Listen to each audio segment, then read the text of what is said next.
No nakousli jsme téma daní a rovnou se tomu budeme věnovat. Je s námi Michal Jelínek, daňový poradce. Krásné ráno. Dobré ráno. Daňové Dobré ráno. slevy. Tak co v tomhle roce bude jinak? Nebo v tomhle, myslím tedy v tom příštím za tenhle rok. Rozumíme si? Jo. To znamená v tom přiznání, které budeme vyplňovat příští rok za příjmy za tento rok. A no ta velká sleva, kterou jste tady nakousli, je změna uplatnění slevy na manžela, potažmo na manželku, potažmo na registrovaného partnera, registrovanou partnerku. Došlo k zásadnímu omezení. Můžeme si to uplatňovat pouze v případě, kdy náš partner, který teda nesmí vydělávat nějaké příjmy, to se nezměnilo, spečuje o dítě do 3 let věku, a to je zásadní omezení, které připraví, řeknu, spoustu rodin o daňové zvýhodnění ve výši 24 840 korun, což pro mnoho rodin může být zásadní dopad třeba i do rozpočtu. Protože předtím to bylo jak? Teď je to omezení teda do 3 let, tak předtím to bylo...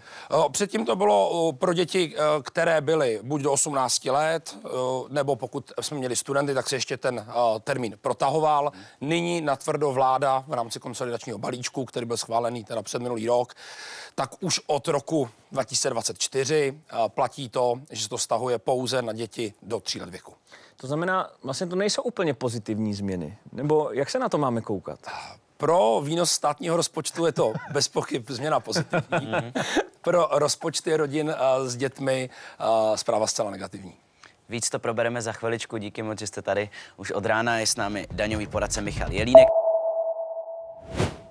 Když se v 6 hodin a 10 minut ještě k tomu v pondělí ráno řeknou daně, tak je to nic moc, to uznávám. My se zaměříme na daňové slevy, ale prý taky docela nic moc. Více nám k tomu řekne Michal Jelínek, daňový poradce. Krásné ráno. Dobré ráno. Ráno. Sleva na manžela nebo manželku, co je nového? Nového je to, že v daňovém přiznání, které budeme vyplňovat teď v roce 2025, většina lidí teda do konce dubna, respektive začátku května, tak za to období, za ty příjmy, které měli v roce 2024, vůči ní může uplatnit slevu na manžela, na manželku, na registrovaného partnera, registrovanou partnerku, pouze v případě, kdy ten partner, manželka, manžel, se stará o dítě do 3 let věku, což je zásadní změna. Doposud to bylo do 18 let věku, potažmo pokud to dítě nebo ta vyživovaná osoba studovala většinou vysokou školu, tak až do 26 let věku, teď je to pouze do 3 let věku. Jaký další kritéria tam teda jsou teďka aktuálně? To klíčové kritérium, to se nezměnilo už několik let, je, že ta osoba, ten partner, partnerka, manžel, manželka, nesmí za to dané období mít větší příjmy než 68 000 korun. To znamená, pokud ten partner, partnerka nepřesáhne tuto hranici, započítává se tam třeba i mateřská do těch příjmů, tak ten její partner, manžel může uplatnit slevu na toho manžela, na tu manželku. Ale jakmile přesáhne, tak už na tu daňovou slevu nemám nárok.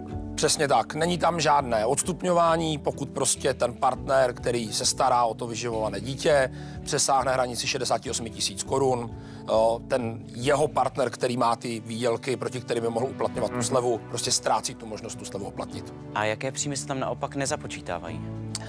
U toho partnera se tam typicky nezapočítávají různé sociální dávky, dávky v hmotné nouzi.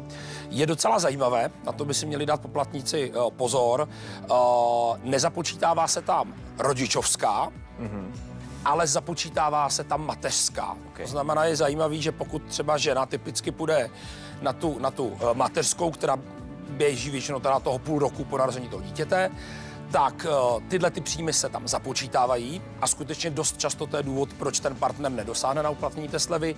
Pak následující rodičovská, která běží až do 3 let toho věku, ta už se do těch příjmů nezapočítává a pak zpravidla ten partner na tu slevu dosáhne. Co nějaké další slevy, třeba slevy na dítě, myslím daňové úlevy? Ty jedou stále stejně, jedou dále. Stále v České republice platí taková ta progrese, že u prvního dítěte mám relativně menší slevu, u druhého mám větší a u třetího mám největší slevu. Tam se meziročně nic neměnilo. Tak se směl udělat trojčata, 3 se vyplatěj. Neboj, vyřídím doma. I rodičovský plenek. Jsou tam ještě nějaké další změny nebo něco, na co bychom si měli dát pozor? U těch slev zásadní změny nejsou, stále všichni máme nárok na tu základní slevu na poplatníka, tu si uplatňujeme měsíčně proti svým příjmům.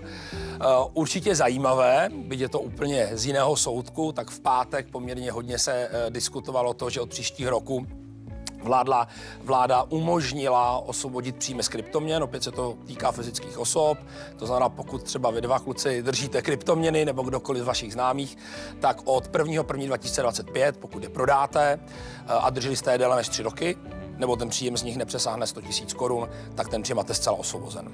To je skutečně už potvrzeno, že to tak bude? To není potvrzeno finálně, to je dobrá připomínka, nicméně stala se věc velmi nevídaná. V Poslanecké sněmovně tento návrh zákona byl schválen všemi přítomnými poslanci, bez ohledu na koalici nebo opozici, takže se dá očekávat, že i v tom dalším legislativním taky si to myslím. to projde a bude to platit. Mimochodem, když se vrátíme ještě ke slevě na manžela nebo manželku, jak je to u párů a manželů, kteří se vzali letos? Je to specifické, musí se to krátit, ta sleva, to znamená, já nárok na tu slevu mám pouze v případě, kdy jsem už od prvního dne toho daného měsíce splňoval to, že jsme manželé nebo registrovaní partneři. To znamená, pokud ta svatba nebo to registrované partnerství bylo v květnu, tak ji uplatňuji už až od 1.6. To znamená, ale všechny následující měsíce už mi budou přiznány.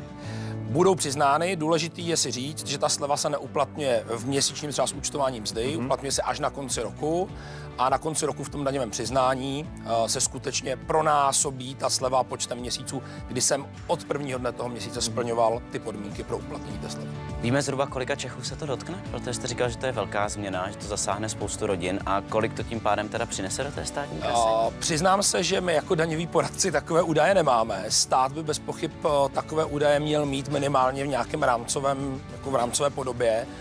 Nicméně toto nebylo zveřejněno, bo já o tom nevím a my jako daňoví poradci k těmto informacím přístup nemáme. Plánují se nějaké další daňové změny, nebo už si chviličku odpočineme? Velmi dobrý dotaz. Takhle, kdy se zase uvidíme? Rád bych měl křišťálovou kouli. A i když s váma je pokec fajn, tak já doufám, že se dlouho neuvidíme, protože těch změn bylo skutečně hodně. Tahle vláda skutečně hodně změnila daňový systém za poslední 2 roky. Já jsem přesvědčený o tom, že ty změny budou a i v dalších letech nás bude čekat poměrně zásadní změna daňového systému v České republice. To říká daňový poradce Michal Jelínek. Tak děkujeme, že i takhle náročné téma můžeme probírat v takové atmosféře. Já děkuji za pozvání.